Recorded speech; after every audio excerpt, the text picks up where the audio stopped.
Saya sendiri Ellen dari Oktarina sebagai pengamat dengan Bapak Fasilitator, Bapak Sutekma SPD, dan Bapak Pengajar Praktik, Bapak Andri Sulistiono MPD. Di sebelah kanan saya adalah Bapak Budi Truswanto sebagai coach. Dan saya Titin Supartini sebagai coach. Dan saya Nani Setiawati sebagai timer. Pada kesempatan kali ini kami akan menyampaikan percakapan coaching dengan Alur Tirta. Selamat menyaksikan.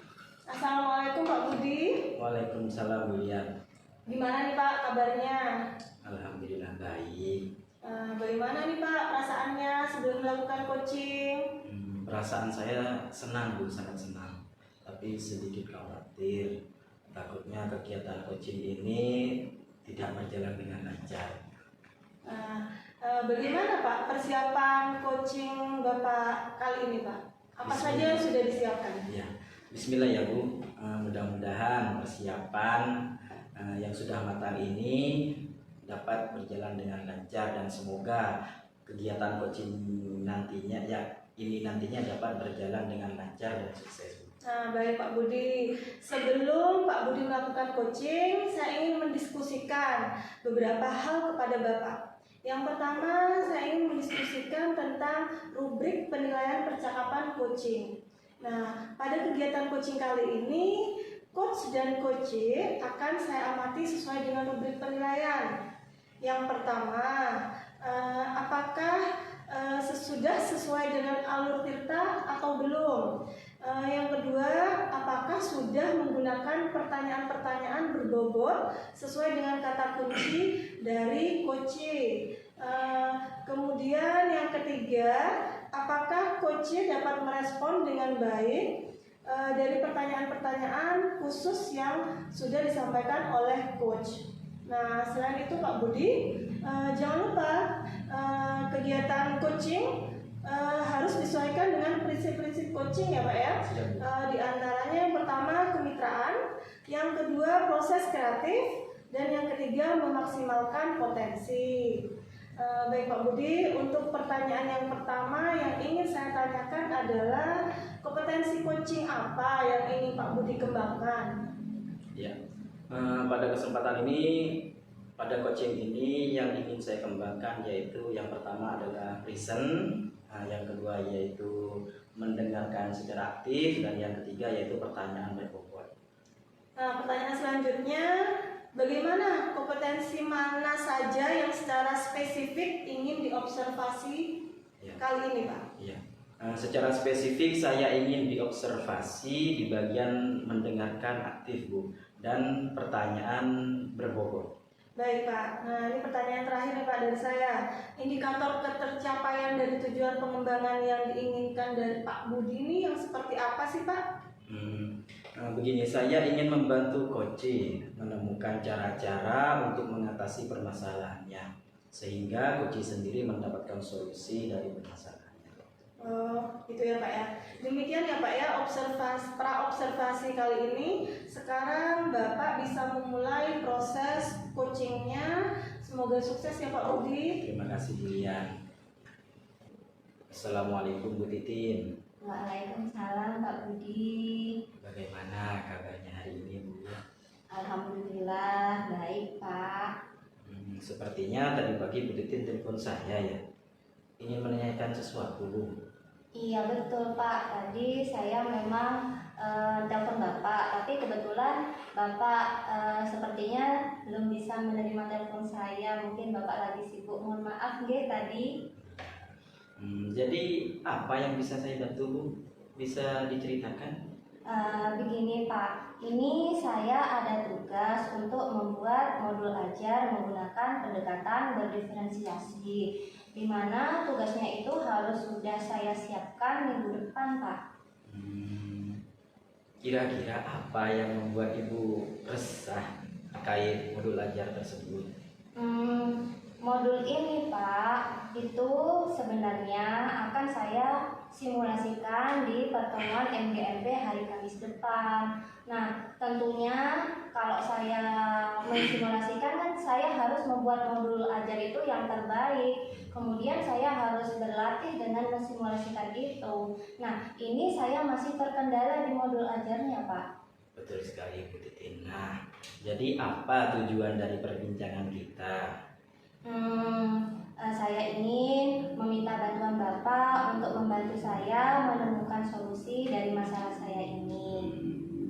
Nah, begini Bu Titin, kalau seperti itu apa yang menjadi hambatan dari pembuatan modul ajar tersebut Bu Titin? Di sini saya kesulitan dalam memasukkan media pembelajarannya pada modul ajar tersebut karena diharapkan modul ajar tersebut harus menggunakan pendekatan berdiferensiasi. Kebetulan juga MGMP saya ini kan matematika Pak. Saya harus mengaitkan modul pembelajaran tersebut dengan materi saya yang harus sudah sesuai dengan pembelajaran berdiferensiasi tersebut Pak. Betul Bu Titin. Nah, lalu Bu Titin apakah sudah memahami seperti apa pendekatan pembelajaran yang berdiferensiasi itu? Menurut saya pembelajaran berdiferensiasi itu menekankan pada 4 hal Pak. Yang pertama adalah konten, yang kedua adalah proses, yang ketiga adalah produk, dan yang keempat adalah lingkungan. Menurut saya konten proses itu berfokus pada cara atau metode yang digunakan untuk melakukan suatu tindakan untuk mencapai tujuan. Sedangkan untuk konten produknya sendiri itu berfokus pada hasil akhir Pak dari tindakan dari proses tersebut. Wah, luar biasa Bu Titin, bagus sekali. Nah, Bu Titin sudah bisa menyebutkan 4 hal tersebut kan ya? Oke. Nah, selanjutnya bagaimana dengan tindak lanjut Bu Titin memasukkan media pembelajaran pada pendekatan berdiferensiasi tersebut Bu? Kalau begini Pak, kalau media pembelajaran itu kan hubungannya sama konten prosesnya. Betul. Jadi saya bisa mendiferensiasikan prosesnya Pak. Nah, tentunya diferensiasi proses ini nanti akan saya set sesuai dengan medianya. Bagaimana Pak? Nah, sekarang medianya apa saja Bu? Ini saya baru kepikiran Pak. Ini saya bisa gunakan video pembelajaran, saya bisa gunakan aplikasi GeoGebra, satunya bisa menggunakan kertas berpeta atau kertas grafik Pak. Betul. Nah, sekarang untuk menyiapkan media tersebut apa saja yang Ibu perlukan? Banyak Pak. Untuk yang video pembelajaran ini nanti pertama saya harus lihat dulu ya, searching dulu di YouTube, saya cari sesuaikan dengan materinya, yang cocok dengan materinya, kemudian cocok juga dengan peserta didik saya di sekolah. Itu untuk yang video pembelajarannya.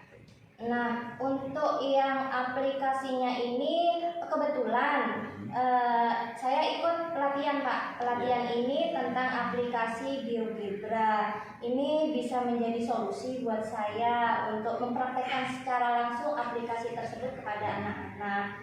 Yang terakhir ini sebenarnya ada sebuah media yang sederhana Pak. Bisa menggunakan kertas berpeta. Kertas berpeta ini bisa menggunakan kertas grafik juga. Namun kendala saya ini tadi kayak menggunakan IT tadi seperti video pembelajaran sama aplikasi GeoGebra itu kan teknologi. Jadi harus ada ada alat seperti handphone atau komputer. Nah, di sini kendalanya kan yaitu anak-anak didik saya ini saya belum cek apakah anak-anak ini apakah sudah punya HP semua. Kemudian keterbatasan di lab komputer saya juga hanya terbatas Pak. Itu ya untuk yang di lab ada komputer tapi cuma terbatas. Nah, untuk yang kertas berpeta ini kendalanya ini itu masalah uang, Pak. Iya. Masalah uang karena untuk mengeluarkan uang itu anak-anak ya memang ekonomi dari keluarganya itu menengah ke bawah, jadi masih kesulitan. Iya, iya. Gitu. Nah, Bu Titin, di sekolah ada prasarana apa saja, Bu? Di sekolah satu itu ada Pak, apa namanya, lab komputer. Lab komputer itu sudah ada komputernya beberapa, tapi untuk secara keseluruhan satu kelas itu belum mencukupi begitu. Kemudian apa bisa ya Pak ya, selain menggunakan komputer ada juga kelompok yang menggunakan HP ya? Bisa. Nah, terkendalanya ini pakai data lagi. Kalau pakai data, oh iya, baru ingat Pak, kalau di lab komputer itu ada wifi sekolah. Bisa menggunakan akses wifi, bisa.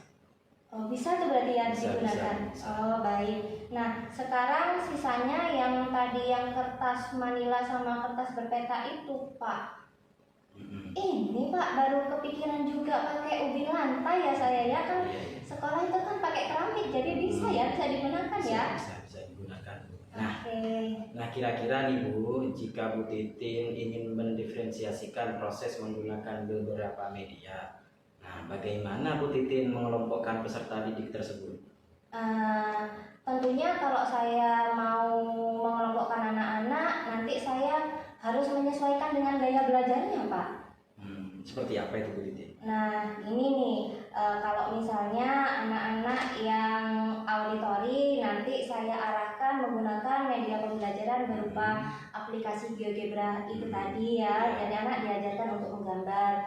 Sedangkan untuk yang visual, anak-anak visual ini kan senangnya lihat-lihat film YouTube begitu ya. Jadi saya arahkan untuk menggunakan video pembelajaran. Sedangkan anak-anak yang kinestetik ini nanti saya arahkan menggunakan tadi, karena bergerak-gerak itu pakai ubin lantai gitu kan, lebih mengena ya, lebih bermakna di anak-anak.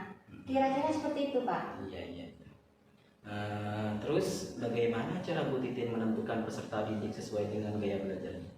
Nah, untuk itu saya sebelumnya harus menggunakan ini Pak, tes diagnostik ini ya. Berarti saya harus mencari referensi tentang cara-cara menggunakan tes diagnostik. Misalnya menggunakan ada beberapa aplikasi yang bisa dites begitu untuk anak-anak, terus anak-anak bisa mengerjakan, nanti bisa dipilah-pilah, oh ya ternyata si A ini langsung ke kinestetik, yang B ke auditori, yang C ke visual. Mungkin nanti menggunakan aplikasi itu Bapak. Iya. Wah, bagus sekali tuh rencananya Bu Titin. Semoga bisa membantu Ibu dalam menyusun modul ajarnya ya Bu. Kira-kira kapan ya Bu mulai menyusun modul ajar tersebut? Besok mungkin Pak. Lebih cepat lebih baik Bu Titin. Lalu apa komitmen terhadap rencana yang akan Bu Titin lakukan? Gini dah, nanti malam saya akan menyusun modul ajar tersebut. Besok pagi saya menyusun LKPD-nya. Berikutnya kalau sudah selesai baru saya akan menyiapkan medianya. Selanjutnya saya akan mensimulasikan kegiatan modul ajar tersebut di sekolah dulu sebelum saya gunakan di NGMP Pak. Wah, keren nih Bu. Saya yakin Bu Titin bisa menyelesaikan modul ajar tersebut dan pastinya akan bisa tampil maksimal saat simulasi di depan teman-teman MGMP nantinya. Terima kasih Pak sudah membantu saya menemukan solusi ini. Sama-sama Bu Titin, semoga dilancarkan dan tetap semangat ya Bu. Siap Pak, semangat. Kalau begitu bisa diakhirin ya Bu percakapan ini. Terima kasih ya Bu Titin. Assalamualaikum warahmatullahi wabarakatuh. Waalaikumsalam warahmatullahi wabarakatuh. Nah Pak Budi, gimana tadi kegiatan coachingnya? Alhamdulillah Bu, berjalan dengan lancar dan alhamdulillah sukses. Wah, luar biasa Pak Budi, coachingnya tadi sangat mengena sampai pada titik menemukan solusi masalah yang dialami coaching. Baik, sekarang di pasca observasi ini saya ingin menanyakan beberapa hal nih Pak. Yang pertama, apa yang sudah dilakukan pada saat melakukan kegiatan coaching tadi yang menjadi indikator ketercapaian pengembangan yang diinginkan? Terima kasih Bu. Nah, saya sudah melakukan kegiatan coaching sesuai dengan alur Tirta, yaitu menanyakan tujuan utama, kemudian mengidentifikasi masalah, yang ketiga yaitu menanyakan tindak lanjut, sedangkan yang terakhir yaitu adalah tanggung jawab. Baik Pak Budi, nah dari hasil observasi saya tadi, Pak Budi sudah melakukan proses coaching sesuai dengan alur Tirta.